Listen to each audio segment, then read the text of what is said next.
তো বন্ধুরা দেখো, এখন আমি আর শিনু একটু রেডি হয়েছি। আমরা যাচ্ছি শিনুকে নিয়ে টিউশন। তো শিনু আজকে বলেছে রেইনবো কালারের ড্রেস।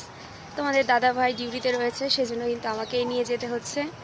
যা গরম পড়েছে, গরমে সত্যি যেতে ভীষণই কষ্ট হয়, যেতে তো হবেই না। তো চলো এখন আমরা যাই, আবার পরে তোমাদের সঙ্গে কথা হচ্ছে। ঠিক আছে, আমরা রাস্তায় বেরিয়ে পড়েছি। আর আমাদের এখানেও না, এই যে দেখো কৃষ্ণচূড়া ফুল গাছ আছে, কত সুন্দর ফুল ফুটেছে, কিন্তু এই গাছটাতে পাতা অনেকটা বেশি। তো এখন আমরা হেঁটে হেঁটেই যাচ্ছি, বেশি তো দূর না, হেঁটেই চলে যাব। নদীর পাড় দিয়ে যাবো, তোমাদের দেখাবো ওখান। দাঁড়াও বন্ধুরা, দেখো নদীর পাড়ে চলে এসেছি। আর ওই যে দূরে দেখো জাহাজ দাঁড়িয়ে রয়েছে, দেখতে পাচ্ছ দুটো জাহাজ ওখানে। আর এখান দিয়ে লঞ্চ রয়েছে। তো শিনু হয়েছে হেঁটে হেঁটে যাচ্ছে নদীর পাড়ে। এই জায়গাটা হেঁটে যেতে যে এতটা ভালো লাগে কি আর বলবো, মনে হয় যেখানে বসে থাকি। শিনু সাইড হও।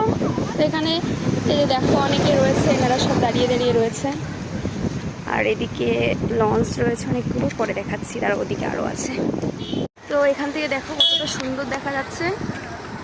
ওই যে জাহাজগুলো রয়েছে ওখানে, আর এখানে রয়েছে নৌকাগুলো। নৌকা না, এগুলোকে লঞ্চ বলে।